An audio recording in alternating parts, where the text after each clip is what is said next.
Porque o Senhor é bom, nós estamos aqui nessa noite. Porque o Senhor nos comprou, nós estamos aqui nessa noite reconhecendo que o Senhor é bom.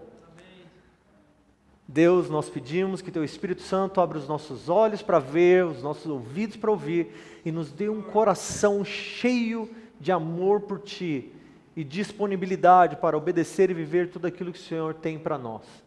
Nós pedimos, Senhor, atraia-nos a Ti, atraia-nos aos Teus propósitos, aos Teus planos, que nós venhamos amar o que o Senhor ama, venhamos desejar o que o Senhor deseja, em nome de Jesus. Amém.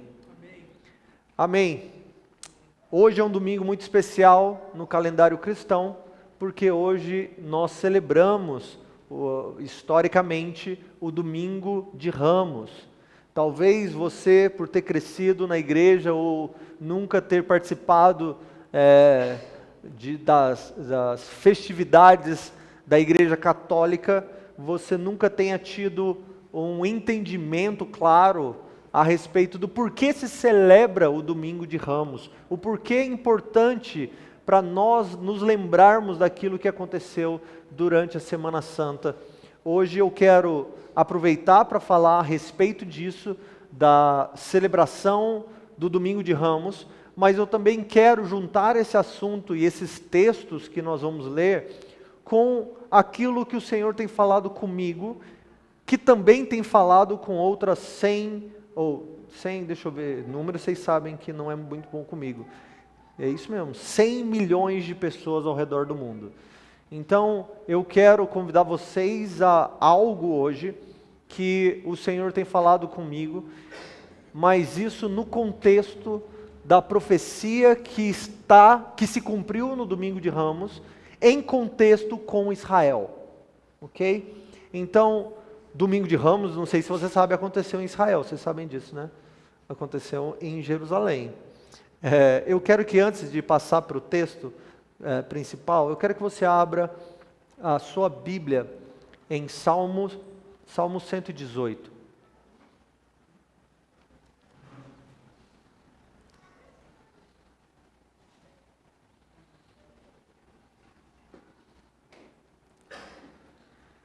Salmo 118, versículo 25 ao 27.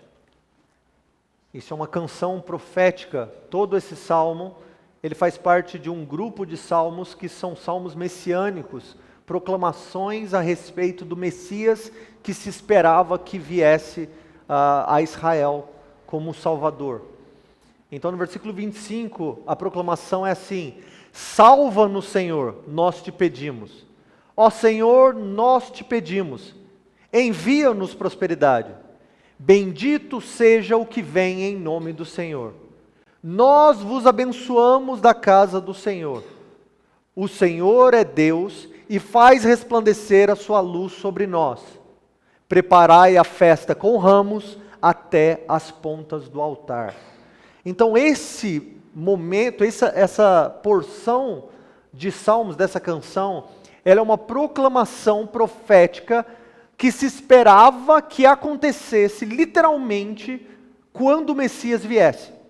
Então, depois que esse salmo se tornou parte das escrituras dos judeus, havia uma expectativa de que quando o Messias viesse, quando o Cristo viesse, haveria um momento onde a nação de Israel olharia para ele e diria: salva-nos, ó Messias, salva-nos, ó Senhor, e nós estamos te esperando, por isso bendito seja você que vem em nome do Senhor, você que foi enviado, você que é ungido da parte do Senhor. Nós estávamos te esperando, e agora nós estamos celebrando, colocando ramos até o seu lugar, onde você vai se proclamar diante do altar. Então, já perceberam aí para onde essa história vai, né? Então agora abra em Mateus 21, só um detalhe, essa palavra, essa expressão, salva-nos, Senhor, é exatamente no hebraico o equivalente daquilo que nós vamos ler agora, que significa Hosana. Salva-nos é a palavra Hosana, salva-nos agora, ou salva-nos por favor, salva-nos, nós clamamos. Então, Mateus 21 começa, só dando um contexto, Mateus 21, o que está acontecendo é que Jesus agora chegou no final do seu ministério e ele sabe que para cumprir as profecias, ele precisa morrer em Jerusalém. Ele precisa ir para Jerusalém, porque é a partir de Jerusalém que ele será condenado. Então ele sabe, ele vira para os seus discípulos e diz que, porque a Páscoa está se aproximando, no próximo domingo, é preciso que a gente vá para Jerusalém, porque eu não posso ficar longe de Jerusalém, porque agora é o momento de eu morrer. Então ele foi para Jerusalém durante toda a sua vida, durante a Páscoa. Nos últimos duas Páscoas anteriores a essa, ele participou junto com seus discípulos, mas essa Páscoa é especial, porque ele está indo com o propósito de morrer durante essa semana. Ele sabe que ele está indo para Jerusalém com esse intuito, com esse alvo. Então ele vira para os seus discípulos e fala, vamos para Jerusalém, porque agora vai acontecer o que eu tenho dito para vocês que vai acontecer. Então fala para os discípulos ir buscar um burrinho para cumprir a profecia, e aí é onde nós nos encontramos no versículo 5. Versículo 5 diz assim, dizei à filha de Sião, dizei à filha de Sião, aqui ele está dizendo Jerusalém, dizei a Jerusalém, que é uma profecia também, dizei a Sião, a filha de Sião, eis que o teu rei vem a ti. Então já é uma proclamação dos profetas, se eles me esperavam, digam para eles, o rei chegou. Ele não está se escondendo mais aqui, ele não está dizendo assim, eu sou apenas alguém, eu estou aqui para curar, não conte para ninguém que eu estou curando, que eu estou fazendo milagres. Agora chegou a hora, proclame, o seu Redentor, o seu Rei, chegou. Mas ele não está aqui como você esperava, ele vem a ti, humilde e montado num jumento, num jumentinho, cria de um animal de carga. Versículo 8. E a maior parte da multidão que estava seguindo Jesus, estendeu os seus mantos pelo caminho, e outros começaram a cortar ramos das árvores, e os espalhavam pelo caminho por onde ele ia. 9. E as multidões, tanto as que iam adiante dele, como as que o seguiam, começaram a clamar, Hosana ao filho de Davi, bendito que vem em nome do Senhor, Hosana nas alturas. O que eles estavam fazendo? Eles estavam reconhecendo que aquele que estava sentado no jumentinho, adentrando na Semana Santa, perto da Páscoa, era realmente aquele que João Batista havia apontado e dito, eis aí o Cordeiro de Deus que remove os pecados do mundo. Esse aqui que está adentrando agora, sentado no jumentinho, é aquele que nós aguardávamos desde Adão e Eva, que iria pisar a cabeça da serpente, aquele que prometeu a Abraão que por meio dele todas as famílias da terra seriam benditas, aquele que é o terror de Jacó, chegou, ele veio como ele prometera, e ele veio humildemente assentado em um jumento, mas nós não podemos deixar esse momento passar sem clamar aquilo que o salmista clamou, dizendo, salva-nos Senhor, Hosana, Hosana, filho de Davi, você que é o Cristo, você que é o ungido da parte do Senhor, finalmente é chegada a nossa hora, onde você vai nos salvar, salva-nos hoje, salva-nos nas alturas, salva-nos agora, nós te imploramos, bendito que vem em nome do Senhor. Que coisa linda pensar que o povo, aqueles que estavam seguindo Jesus, começaram a fazer exatamente isso, com o pensamento, é agora, chegou a hora, agora o mundo vai ser chacoalhado, os poderes nos céus e na terra vão ver quem é que nós temos seguido por estes últimos dias, eles vão reconhecer que esse aqui, esse sentado no jumentinho não é um simples camponês, um simples construtor, um simples filho de pessoa simples. Ele é o rei de Israel, filho de Davi que nós esperávamos. É importante nós entendermos que essa proclamação, neste lugar de Israel, neste momento na história, não era aleatório. Jesus não simplesmente ignorou aquilo que estava acontecendo, mas ele esperava que aquilo acontecesse. Ele esperava que ao entrar assentado, eles o recebessem dessa maneira. Não porque isso iria colocá-lo como rei de Israel, porque ele sabe quem ele não é só rei de Israel, ele é rei do universo. O seu trono é muito mais alto do que o trono de Israel. Porém, ele sabia que ao entrar dessa maneira, a nação de Israel, aquela que deveria ser o que o receberia com os braços abertos, com a maior empolgação, iria rejeitá-lo nessas mesmas condições. Pensa, quando Israel nasceu por meio de Abraão. Vocês já leram a história de Abraão, gente? Parece que é meio estranho. Por que Deus escolheu Abraão, né? Como Deus escolheu Abraão? Eu não vou entrar nisso, mas o relacionamento entre Deus e Abraão era muito especial. Abraão reconhecia o coração de Deus, reconhecia o desejo de Deus para ter um povo. Quando Abraão aceitou a promessa de ser pai de grandes nações, de várias nações, que as famílias da terra seriam abençoadas por meio dele, o que ele estava dizendo é de que, eis-me aqui um simples homem, o que o Senhor tirar de mim vai ser seu, porque eu não posso te dar nada de bom. Na verdade, sou um simples velhinho, que nem filho tem, mas se o Senhor fizer qualquer coisa de mim, é seu. Foi exatamente o que Deus queria fazer. Ele fez uma multidão de homens e mulheres, um povo especial chamado Israel. Israel veio de Jacó, que teve seu nome mudado, pai das 12 tribos de Israel. Esse povo, essa família chamada filhos de Jacó, Isaac e Abraão, essa família se tornou um grande povo que saiu do Egito por mais de 1,5 milhões de pessoas. Este povo que caminhou no deserto por 40 anos, foi o povo escolhido por Deus para ser aquele povo especial, o povo redimido por Deus para ser como a primícia das nações, para ser como o povo que não haveria outro povo igual. Por quê? Porque o próprio Deus decidiu habitar no meio deles. O próprio Deus decidiu colocar o seu nome nesse povo. Onde quer que eles fossem, o nome de Deus seguiria esse povo. Onde quer que eles fossem, Deus também estaria indo junto com eles. Porque assim Deus desejou, assim Deus fez, assim Deus proclamou que seria. Jesus não é judeu simplesmente por falta de opção. Jesus é judeu porque Deus comprou para si uma nação de Abraão. E dessa geração de Abraão, ele fez para si um povo.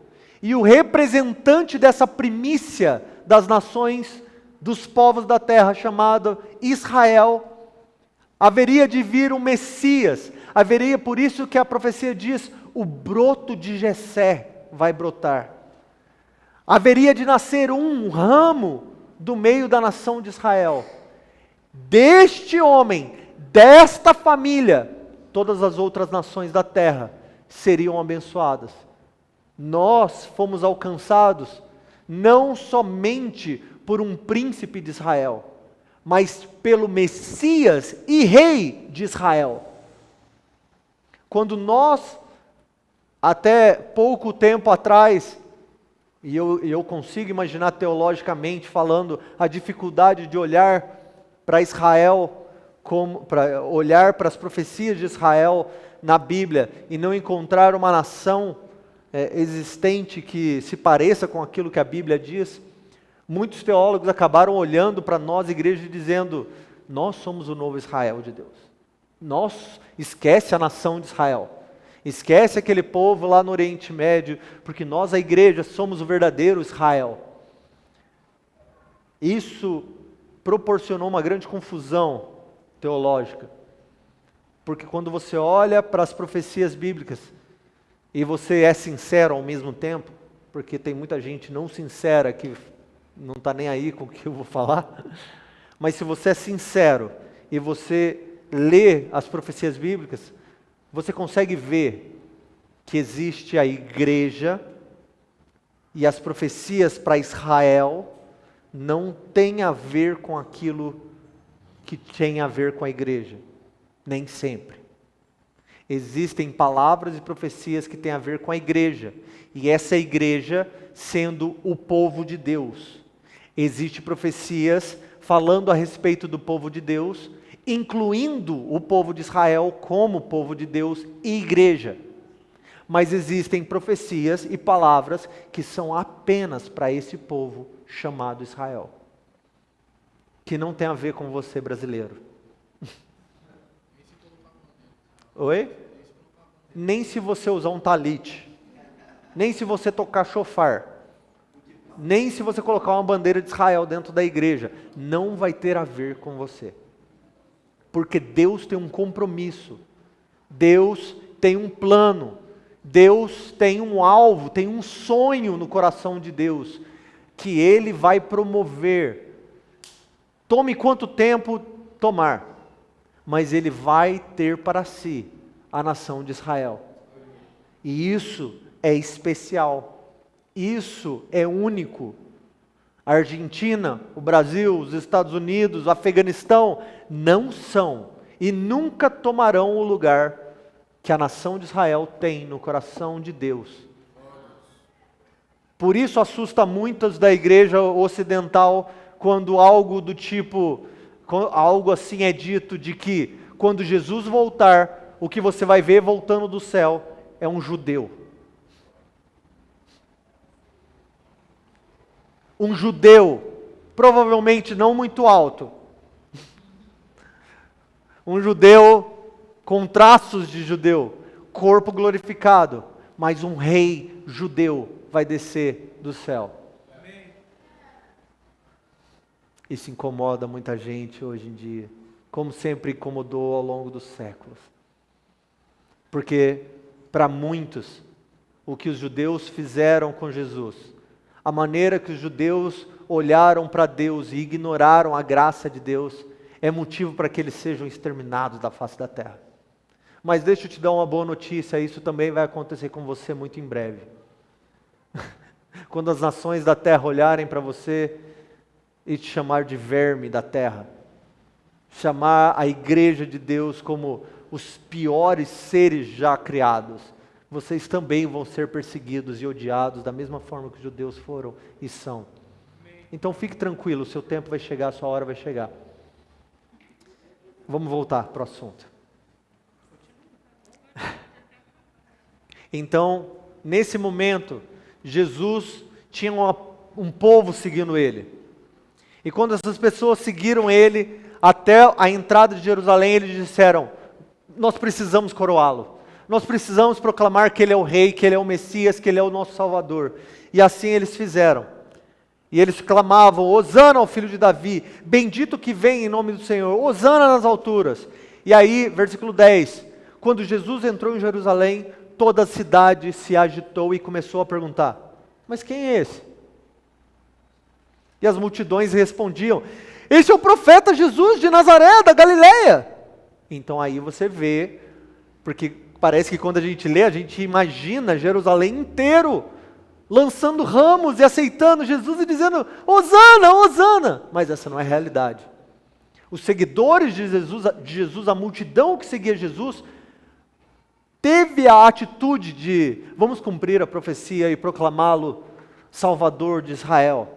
Mas quando eles encontraram aqueles que já estavam em Jerusalém, com a cidade lotada nas festividades da Páscoa, eles olharam aquilo acontecendo e disseram: quem que é ele para nos salvar?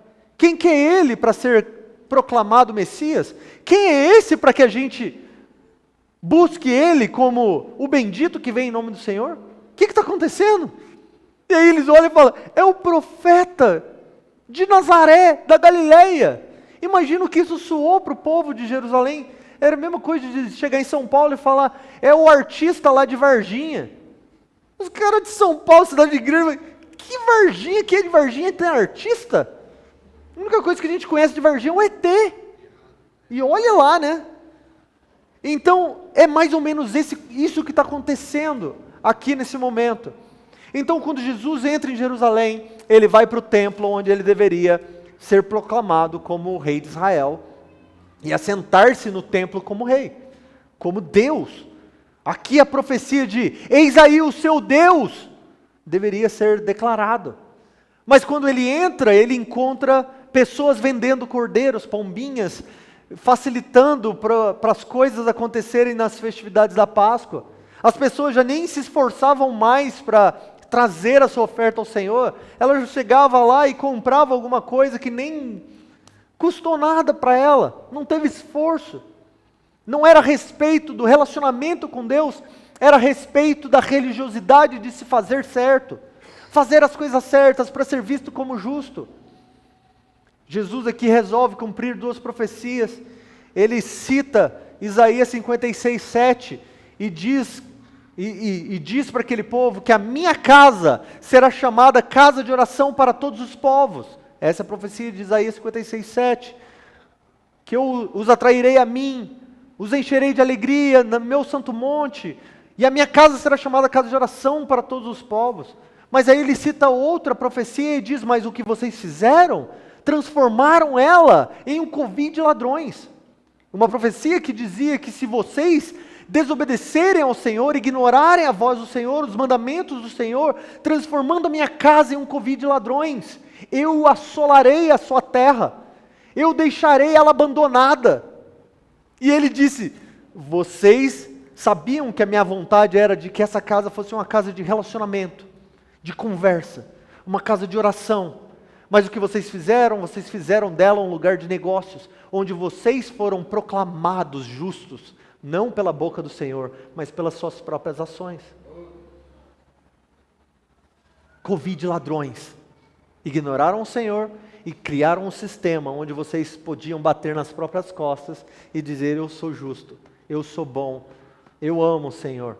Enquanto o Senhor está sendo ignorado porque não tem ninguém conversando com Ele. Então ele sai dali, ele começa a confrontar os fariseus, os saduceus, e ele faz uma proclamação profética, como profetas da antiguidade. Obrigado, pelo amor de Deus, aleluia. Bendito que traz água, em nome do Senhor. E então ele começa a fazer uma proclamação profética, como muitos dos profetas da antiguidade, falando ai de vocês fariseus, saduceus, ai de vocês fariseus, saduceus, e faz proclamações dessa maneira como se ele fosse para derramar justiça contra eles. O que acontece aí é que 2, 3 dias depois que Jesus está em Jerusalém já, segunda, terça-feira, quarta-feira no máximo, confrontando os fariseus, ele volta, ensina no templo, vez após vez, e no meio disso é onde nós caímos no capítulo 23,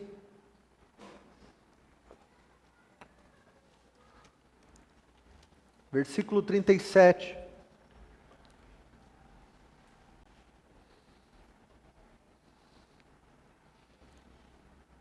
É importante para nós entendermos o que está acontecendo, é importante para a gente falar sobre isso, porque nós não podemos desconectar a realidade de nós sermos igreja, a par da realidade de termos Israel como irmãos.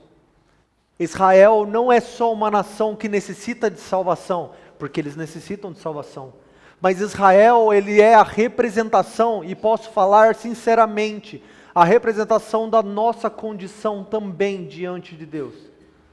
Porque muitas vezes nós olhamos para Israel e nós dizemos, Israel é um povo de cabeça dura. Isso porque nós não temos um espelho na nossa frente. Ou isso porque Israel não conhece a gente. Porque senão eles provavelmente diriam a mesma coisa. Porque mesmo recebendo graça da parte do Senhor, nós ignoramos essa graça e nós criamos os nossos próprios ídolos, criamos os nossos próprios sistemas, criamos as nossas próprias maneiras de sermos conhecidos como povo de Deus, sem interação e relacionamento algum com este mesmo Deus. Versículo 37 do capítulo 23, Jesus faz aquela clamor profético sobre a cidade de Jerusalém. E ele diz: ó Jerusalém, Jerusalém, que mata os profetas e apedrejas os que te são enviados. Quantas vezes eu quis ajuntar teus filhos, como a galinha junta seus filhotes debaixo das asas, e não quiseste. A vossa casa agora ficará abandonada. Pois desde agora vos digo que de modo algum me vereis de novo, até que venhais a dizer: bendito o que vem em nome do Senhor. Agora, se você lê direto esse momento, você não percebe que isso havia acontecido 3 dias antes. Se você cai direto nesse versículo, Jesus dizendo: vocês não me verão porque vocês não disseram isso. Imagine aquelas pessoas que disseram isso ouvindo Jesus dizer isso. Imagine esse momento de conflito das gerações e das multidões, aonde eles olhavam um para os outros. Jesus, mas eu estava lá, eu disse, eu cortei ramos, eu participei, eu clamei, aviva-nos, ajuda-nos, salva-nos, eu depositei a minha fé em Ti, Jesus, eu criei que o Senhor é o Cristo. Ah, fariseus, vocês não creram, vocês não aceitaram, olhando para outra multidão que não aceitou, e esse choque de que nós perdemos a visitação do Senhor. Nós perdemos o momento que nós tanto aguardávamos. Mas entendam o que Jesus está dizendo. Jesus não está aqui arrependido, ou sem esperança, ou tentando ajustar qual é a próxima jogada, o que nós vamos fazer, tentando orar para Deus. Deus, e agora? Deu ruim aqui, o povo não me aceitou, era para eles ter feito algo e a gente não... E agora? Estamos perdidos? Ó céus, ó Deus, o que nós vamos fazer? Não tem nada disso acontecendo. E é isso que eu quero que nós entendamos hoje. Há um propósito no coração de Deus para a nação de Israel. Assim como há uma recompensa no coração de Deus para a nação de Israel. Há frutos que virão da nação de Israel, que só poderão vir depois de toda a história de Israel ter acontecido da exata maneira que aconteceu. As pressões, as perseguições, as tribulações, a fúria de Deus, a fúria das nações, a fúria da igreja contra Israel, tudo isso fará com que Israel se torne exatamente o que Deus deseja que ela se torne no final dos tempos. O clamor que vai ser gerado da nação de Israel, o louvor que vai ser gerado da nação de Israel, a luz que vai brilhar na nação de Israel no fim dos tempos, só poderá acontecer por causa da história que Deus tem escrito nessa nação. Se nós olharmos para eles com um sentimento de julgamento, com um sentimento de ódio, com um sentimento de desprezo, como se, realmente, como Paulo diz, Deus cortou eles e enxertou a gente, uhul! Paulo deixa bem claro, ei, tome cuidado. Se com aqueles ramos que são naturais, Deus não teve tanta misericórdia assim, por que você que foi enxertado está se achando todo? Abre teu olho, seja mais humilde do que eles foram. Seja mais obediente do que eles foram. Não caia na mesma armadilha que eles caíram, de achar que o Senhor nos aceitou, o Senhor nos chamou, e então nós podemos viver uma vida da maneira que nós quisermos. Jesus entra na cidade onde Ele vai reinar eternamente. Mas o povo que Ele comprou para si, não aceitou, não recebeu. Nós olharíamos para Israel nesse momento, e nós olhamos e nós fizemos isso, eu digo nós como igreja, reconhecendo que nós erramos ao longo dos séculos. Nós perseguimos Israel por eles terem abandonado o Senhor. Nós erramos, a igreja errou, teólogos erraram. Nós matamos muitos judeus. Nós derramamos sangue dos judeus como os judeus derramaram o sangue dos profetas. E muitas vezes nós acreditamos que por derramar o sangue deles, nós estávamos sendo justos diante do Senhor. Assim como o mundo, de acordo com as profecias, vão dizer que vão estar fazendo um favor a Deus quando eles matarem alguns de nós no final dos tempos. O julgamento e o ódio que nós tínhamos contra eles, o mundo vai ter contra a gente na mesma ou uma pior proporção no final dos tempos. Qual coração nós vamos ter como igreja? Será que no meio da perseguição nós vamos guardar no nosso coração a esperança que nós tanto clamamos e nós tanto oramos? Será que ela vai persistir no nosso coração quando essa mesma pressão for colocada em nós? Se nós fôssemos o povo que fosse enviado para o exílio, será que o nosso coração ainda estaria clamando, Maranata, aleluia, nós te amamos? Ou será que nós nos desviaríamos?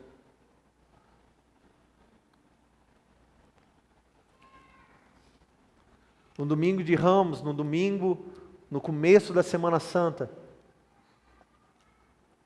onde já nós vamos estar clamando e adorando ao Senhor, celebrando o fato de que o Cordeiro que havia de vir, o Cordeiro que remove o pecado das nações, foi aceito por Deus e o seu sangue nos purificou, os nossos pecados foram perdoados.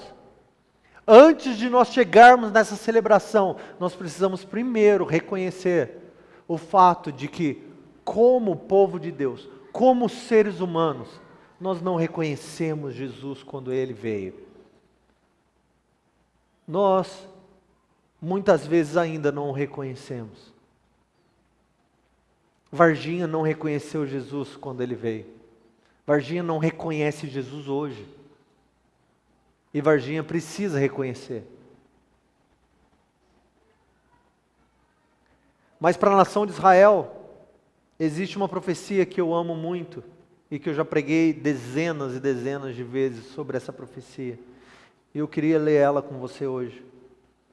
Abre sua Bíblia em Isaías 62.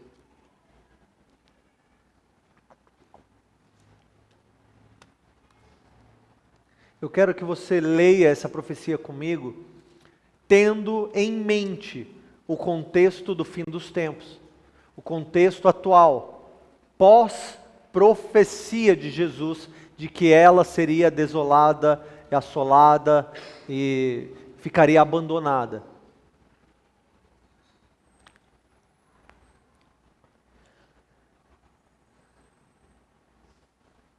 Leia isso também com pensamento, com sentimento.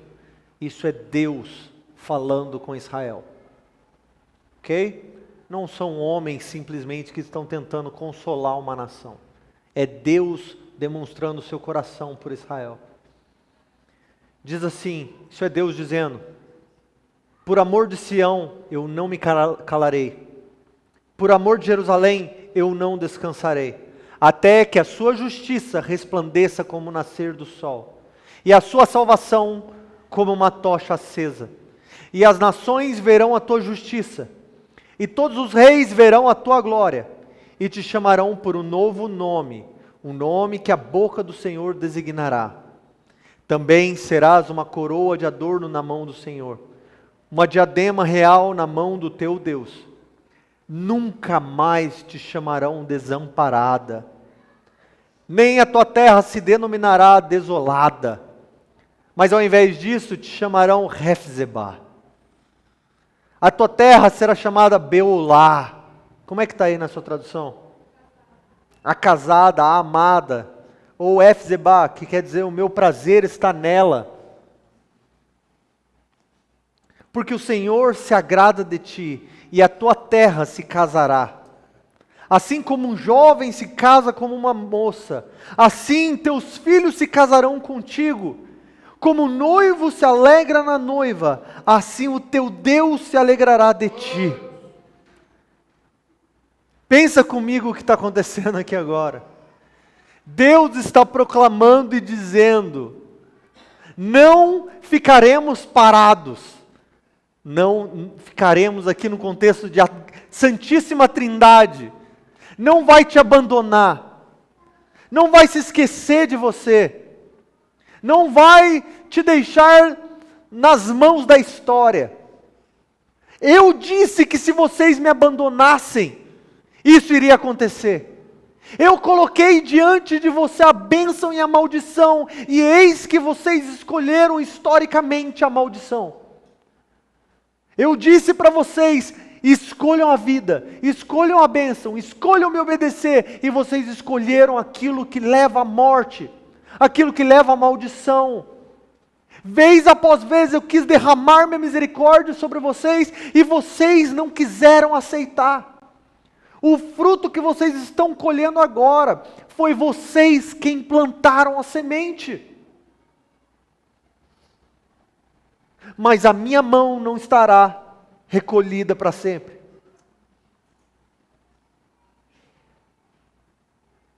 Quando Jesus proclama Jerusalém, Jerusalém, quantas vezes eu quis receber e reunir os seus filhos. Imagina comigo que aqui não é um simples homem clamando isso, dizendo isso.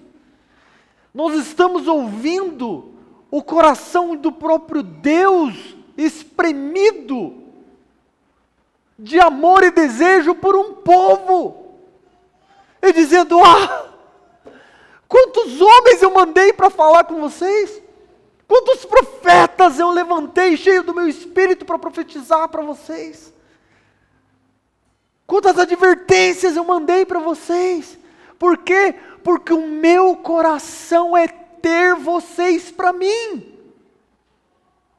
E por isso eu vou deixar vocês saberem que não vou descansar até que eu os tenha. Eu não vou me calar até que eu tenha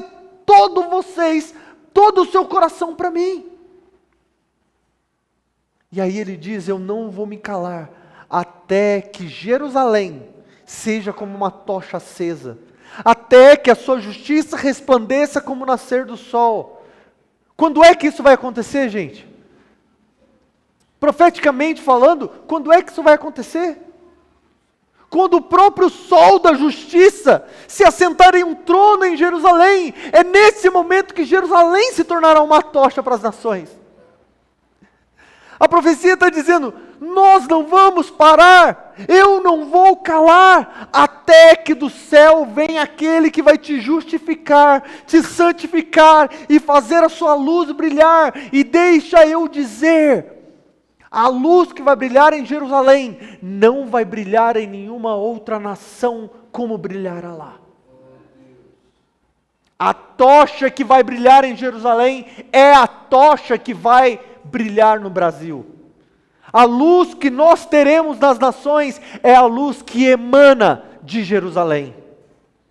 Deus tem um compromisso santo, sagrado e eterno, de que tempo passa, dias vêm, dias vão, e um dia, seja lá quando for que isso vai acontecer, o Senhor terá a nação de Israel, e é lá que Ele vai estabelecer o seu trono, como declara Isaías 15:4, se eu não me engane. Um trono será firmado em Jerusalém, um trono será estabelecido, e um se assentará nele, lá em Jerusalém, um trono físico na terra, e ele vai reinar dentro do tabernáculo de Davi, ele vai reinar rodeado de nações que vão estar adorando ele. Ele será um rei e ele será um sumo sacerdote. Ele será um rei que terá um reino ao seu redor, e esse reino também será um reino de sacerdotes, porque todo o seu reino estará glorificando a ele com canções ao redor do seu trono. Esse é o desejo de Deus, fazer de Israel o santo dos santos das nações, onde ele reinará em um único trono na terra, onde não haverão outros reis, não haverão outros deuses, não haverão outros amantes. Ele será a única voz de autoridade, e todos se submeterão a ele, a partir de Jerusalém.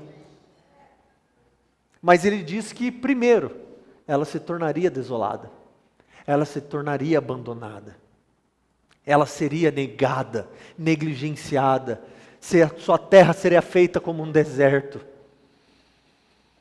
E é exatamente isso que Jesus confirma na sua profecia, e ele diz, porque vocês fizeram isso, a sua terra será desolada.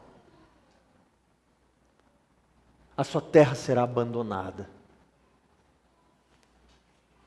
Se você não sabe, não conhece a história de Israel, Jesus proclamou isso por volta de 33, 34, depois do ano zero, tido como o ano zero.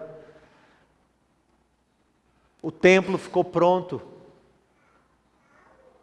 E muito pouco tempo depois, no ano de 70, Israel foi invadido por causa de uma trama, por causa de tretas entre os judeus, uma revolta dos judeus contra Roma.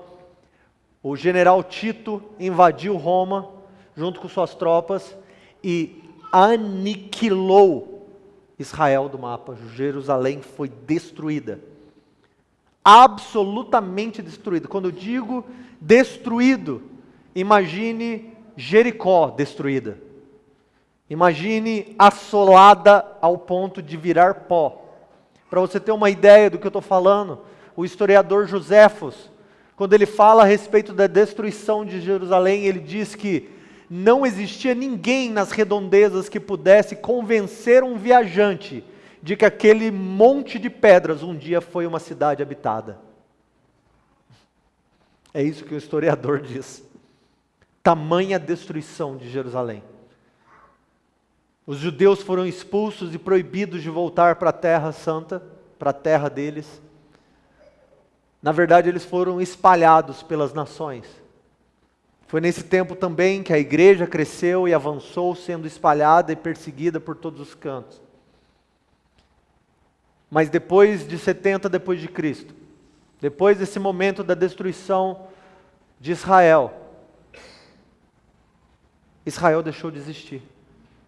Israel deixou de ser uma nação. Eles se tornaram um povo como eu sempre esqueço o nome deles, beduínos? Como os beduínos, um povo aleatório espalhado pela terra que não tem uma nação para chamar de sua, não tem uma terra para chamar de sua pátria. Povo cigano. Deixaram de ter uma bandeira, uma língua, o hebraico quase se perdeu, se não fosse um grupo de escribas para guardar como se falava o hebraico quase morreu, era até considerado uma língua morta, na verdade, deixou de existir. Agora eu quero que você entenda isso. Jesus disse que Israel se tornaria desolada, mas ele disse também que Israel seria restaurado. Enquanto as nações olhariam para ela e falariam assim: você foi abandonada pelo seu amado, você foi abandonada pelo seu marido, você foi abandonada pelo seu Deus, você foi comprada, mas foi vendida e abandonada. Você um dia se chamou povo de Deus, mas agora Deus jogou você na sarjeta. Mas isso não seria para sempre, porque um dia as nações olhariam para Israel e voltariam a proclamar: ei, o prazer do Senhor está em você. Ei, você é a amada das nações. Ei, o seu Deus é o seu noivo, como diz uma outra profecia. O seu noivo é o seu Deus. Falando a respeito de Jesus como noivo. Falando a respeito de Israel como parte do povo de Deus e noiva de Cristo. Israel será restaurada, não porque nós queremos, não porque nós podemos restaurar ela como povo de Deus, mas porque é isso que Deus deseja para Israel. Talvez você esteja perguntando: mas o que nós temos a ver com Israel? Por que nós estamos falando a respeito de Israel? Isso é domingo de Ramos, a gente devia estar falando de alguma coisa bonitinha, legalzinha. Amados, se nós não começarmos a olhar para Israel, se nós não quebrarmos a muralha, o véu que nós temos colocado entre judeus e gentios, como se eles fossem um povo impuro, mais impuro do que todos os nossos vizinhos e amigos, porque nós queremos que os nossos familiares e vizinhos se salvem, mas poucos de nós temos pensado de que Israel precisa ser salvo também. Eu acredito que nos nossos dias Deus está levantando a igreja com seus olhos virados para Israel. Eu acredito que o Senhor tem levantado ao redor das nações um povo que ora e conversa com Deus, transformando literalmente a igreja em lugar de oração. E parte do nosso relacionamento com Deus é falar a respeito do povo de Deus que está perdido, como se fosse o irmão, como é que chama? O filho pródigo. Israel é o filho pródigo. Israel é o filho que se perdeu. Israel é aquele que o pai está esperando que volte a casa. E nós não podemos ter a atitude do filho mais velho que ignora o fato de um filho ter fugido de casa, ter pego a sua herança e gastado no meio das nações. Nós temos que ser um filho que vai chegar ao pai e dizer: Pai, permita-me ir atrás do seu filho. Permita-me ser usado por ti, para que essa nação volte para casa, para que essa nação volte a te amar. Israel deixou de existir por 1900 anos. 1900 anos. Não existia Israel. Lia-se Israel na Bíblia e não tinha um Israel para procurar e dizer: ah lá, Israel é Israel. Hoje, vocês que são mais novos, sabem, Israel, lê na Bíblia Israel, você sabe, o povo judeu, lá no Oriente Médio, na Palestina, todo mundo sabe. Mas imagina que isso só aconteceu em maio de 1948. Agora, não faz nem 100 anos que isso aconteceu, onde a ONU proclamou que Israel deveria voltar para o seu lugar, de que a nação voltaria a ser uma nação. Escolheram de novo uma bandeira, voltaram a falar e ensinar o hebraico, colocaram leis no lugar para que todos os judeus pudessem voltar para a sua terra, facilitando a volta para a sua terra. E só agora, a partir de 1948, que a igreja pôde voltar a olhar para a Bíblia e dizer assim: nós temos um irmão perdido que nós nem sabíamos que estava vivo. Nós temos uma ovelha perdida que nós nem sabíamos que estava perdida. Nós já tínhamos dado ela como morta. Pode uma nação voltar a existir? Pode uma nação voltar do dia para a noite a existir? Não! E onde nós entramos nisso? Nessa parte da profecia, a segunda parte dessa profecia de Isaías. Versículo 6. Mais uma proclamação de Deus para Jerusalém. Ó Jerusalém, eu coloquei vigias sobre os teus muros, que não se calarão nem de dia e nem de noite. Ele disse isso para Israel. Mas como pode Deus colocar vigia sobre o muro de Israel, se Israel não tem mais muros? Se Israel não existe mais? Se Israel não existe, Israel não precisa de vigias. Não tem como vigias clamarem por Israel. E agora ele falou para Israel, e agora ele fala para os vigias. Ele vira para os vigias e diz assim: ó vós, vocês que invocam o Senhor, não descanseis, e não deis a Ele, não deis a Deus descanso, até que Ele estabeleça Jerusalém, e ponha Jerusalém por objeto de louvor na terra. Primeiro Jerusalém, sou eu quem estou atraindo as nações, sou eu quem estou acolhendo as nações, porque a profecia de Isaías 56, 7 a respeito da casa de oração, essa profecia é a respeito dos gentios, não a respeito de Israel. Ele diz: eu vou atrair vocês gentios para o meu santo monte, vocês vão se alegrar na minha casa de oração. E agora ele diz para Israel: Israel, se alegre, porque eu trouxe as nações, e eles vão ser como vigias nos seus muros, Israel. E eles não vão parar de clamar, eles não vão me deixar em paz, eles não vão parar de orar e me pedir: salve Israel, salve Israel, salve Israel, levanta Israel, traga Israel de volta, até que Deus responda a sua oração e salve Israel, e faça de Israel de novo como um louvor no meio da terra. É parte da vontade de Deus, é parte dos planos de Deus. Mas essa profecia não podia acontecer por 1900 anos quase. Quase 1900 anos, não havia nação de Israel para ter vigias orando por Israel.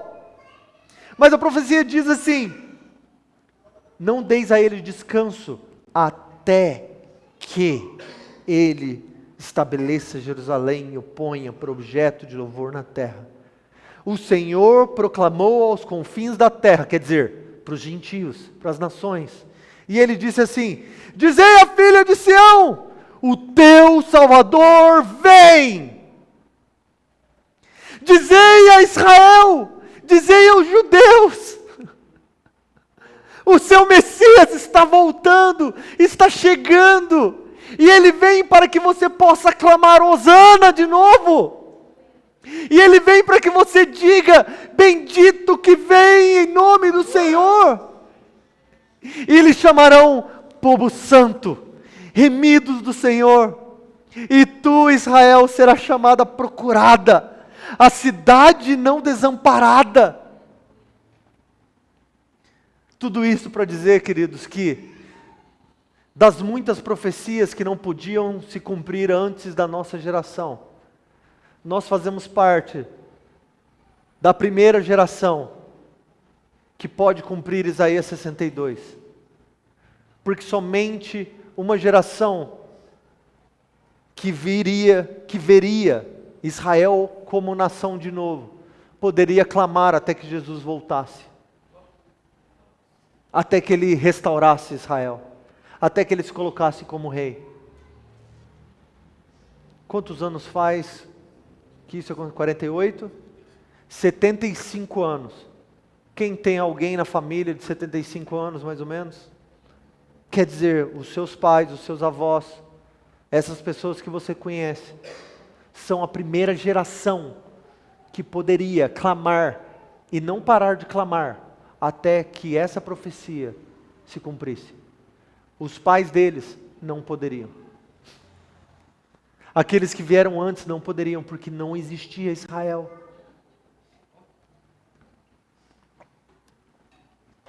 O Senhor está levantando um movimento de oração na terra.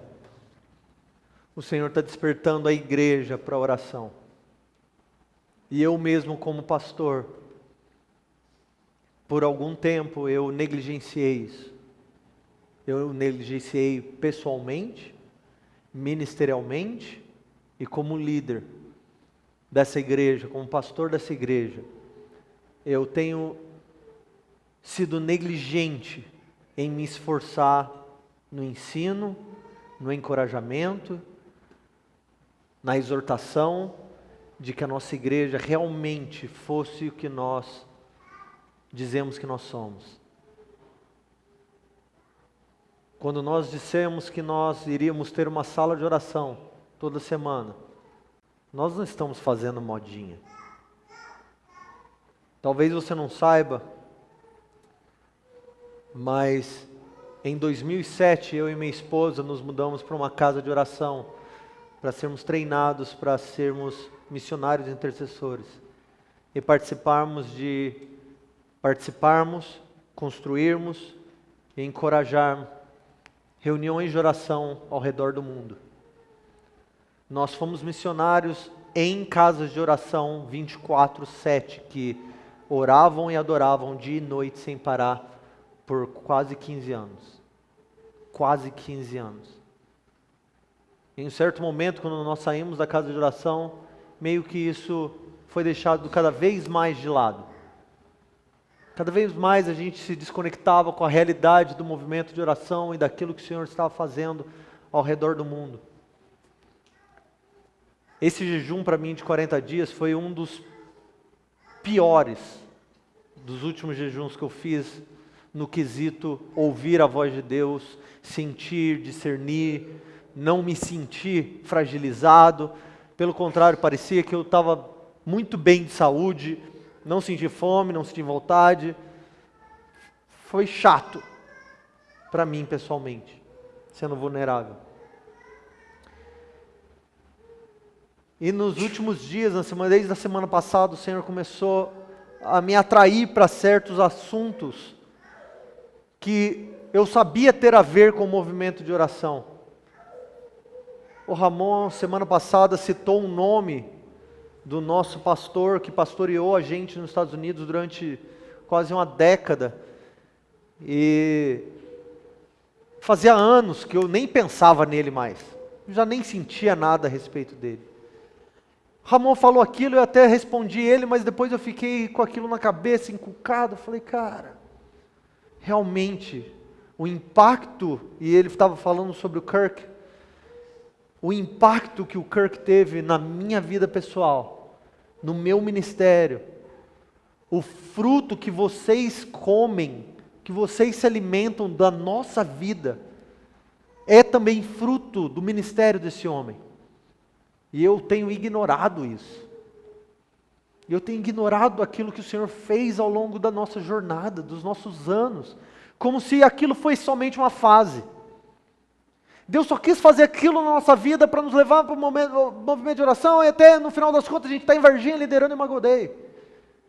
Como se Deus tivesse nos colocado por mais de 10 anos, quase 15 anos, e nos ensinado a fazer reuniões de oração, viajado pelo Brasil, ensinando a dezenas e dezenas de igrejas como orar. E a nossa própria igreja não se engaja em oração. Eu não tenho engajado em oração como devia. E aí, ontem, último dia de jejum,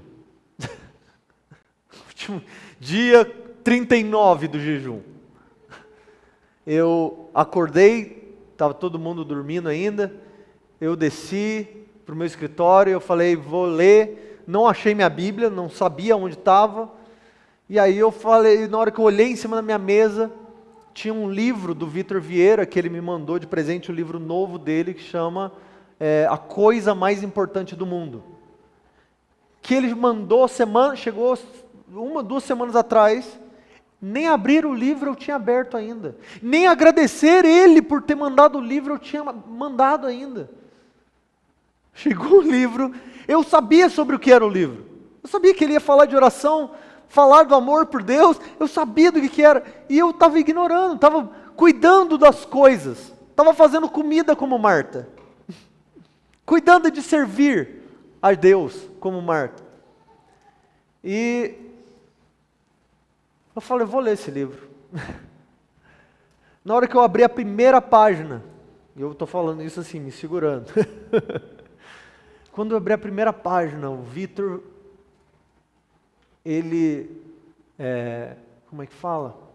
Dedicou o livro dele, a dedicatória do livro dele, diz assim, dedicado a Kirk Bennett. Desculpa. Dedicado a Kirk Bennett.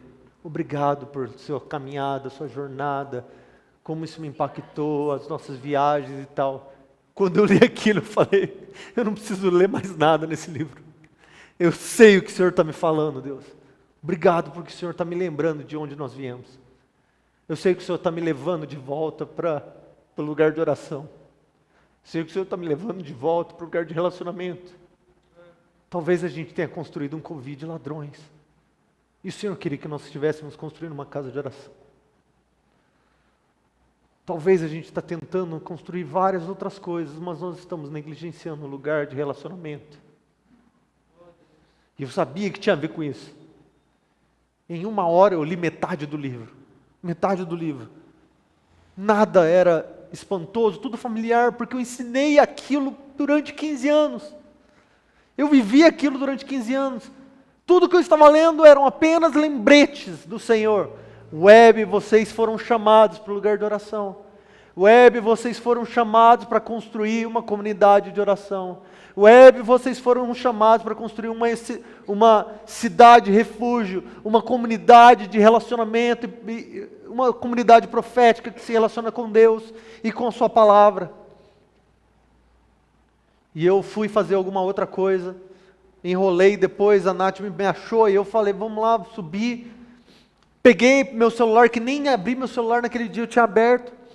Falei assim, vou mandar uma mensagem para o Vitor. Para agradecer pelo livro que até hoje eu não agradeci. Peguei meu celular, escrevi Vitor, tal, contei para ele a história, cara, obrigado porque você fez uma coisa que eu mesmo nunca fiz. Eu nunca honrei o Kirk dessa maneira. Obrigado por ser esse homem de Deus que você é. Obrigado por escrever esse livro. E agradecer o Vitor pelo livro que ele mandou e cliquei send. Na hora que eu cliquei enviar, o Vitor mandou uma mensagem no outro grupo de pastores que eu faço parte junto com pastores do Brasil todo. E nesse outro grupo ele mandou: vamos embora pessoal, para a reunião vai começar agora.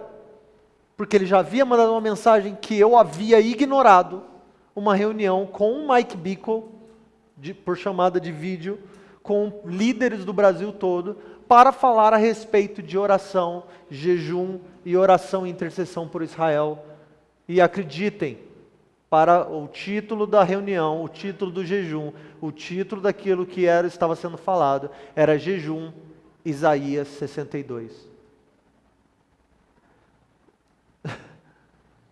Eu imediatamente sentei, cliquei no link, não pensei nada, cliquei no link e entrei na reunião com centenas e centenas de pastores ao redor do Brasil, um monte de pastores que nós conhecemos, um monte de gente que eu ensinei a igreja deles a fazer oração, eu ensinei eles como ser casa de oração.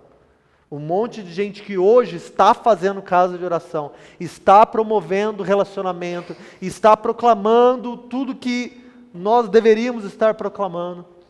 E eu sentei naquela reunião me sentindo um babaca. Ao mesmo tempo, completamente convencido de que o Senhor estava sendo generoso.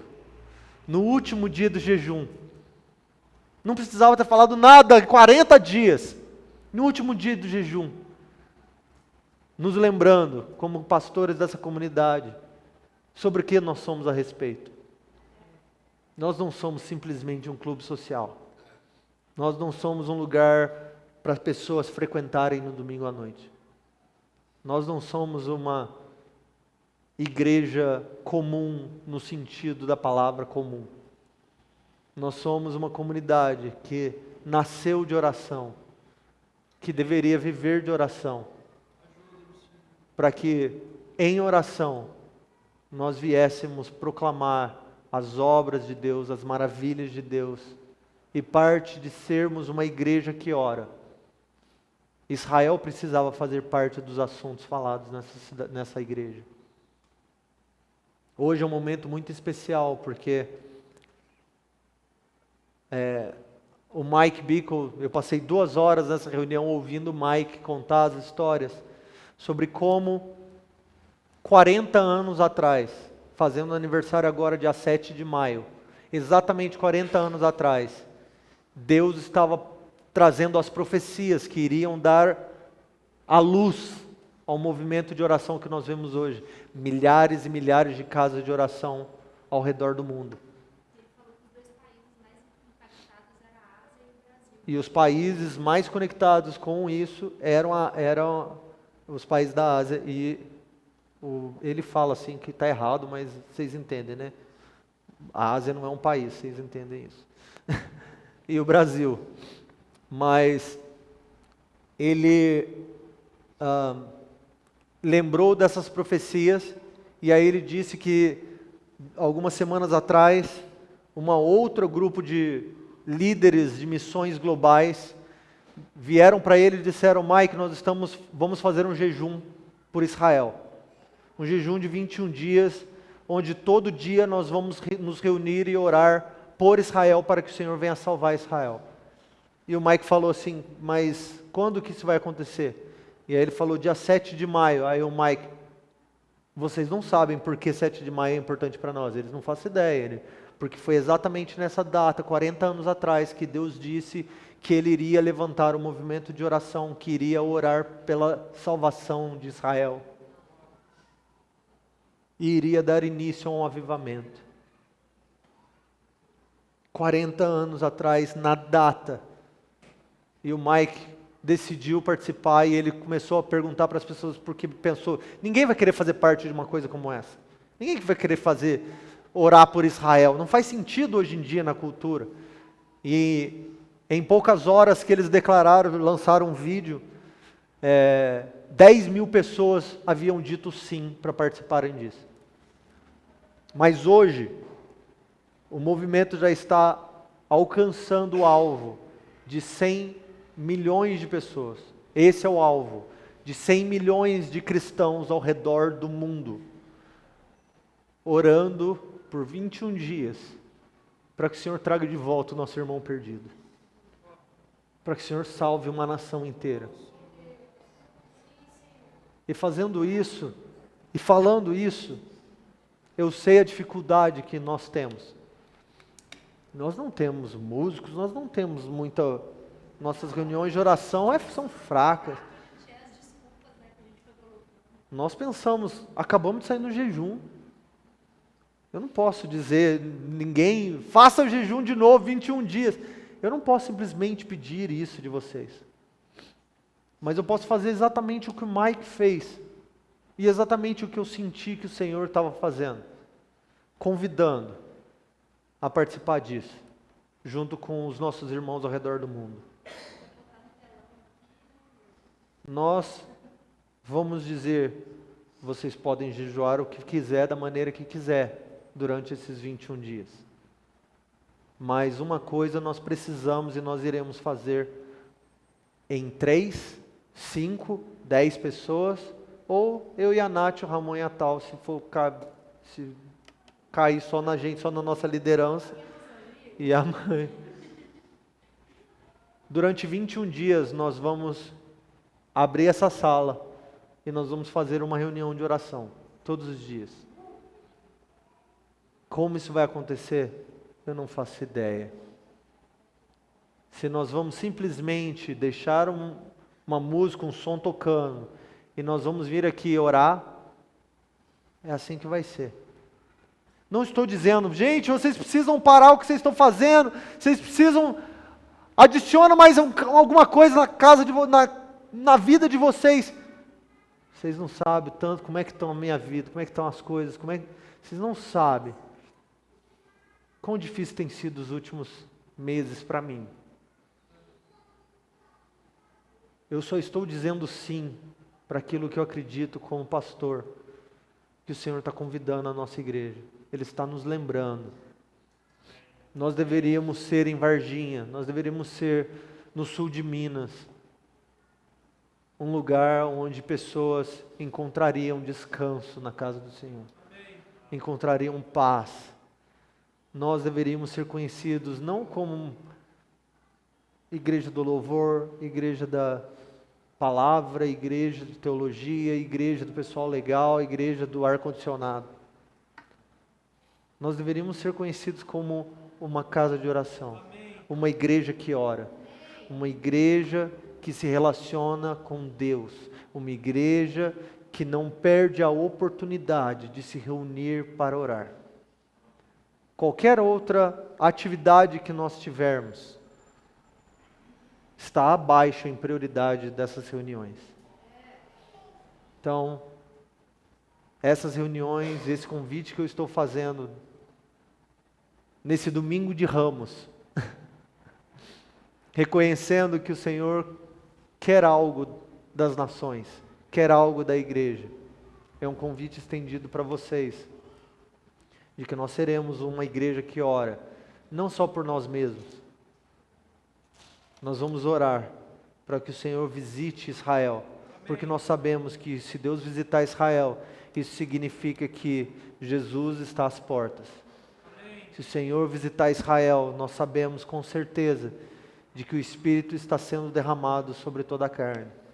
Então nós queremos que o Senhor visite Israel. Nós queremos fazer parte da geração que vai ver isso acontecer.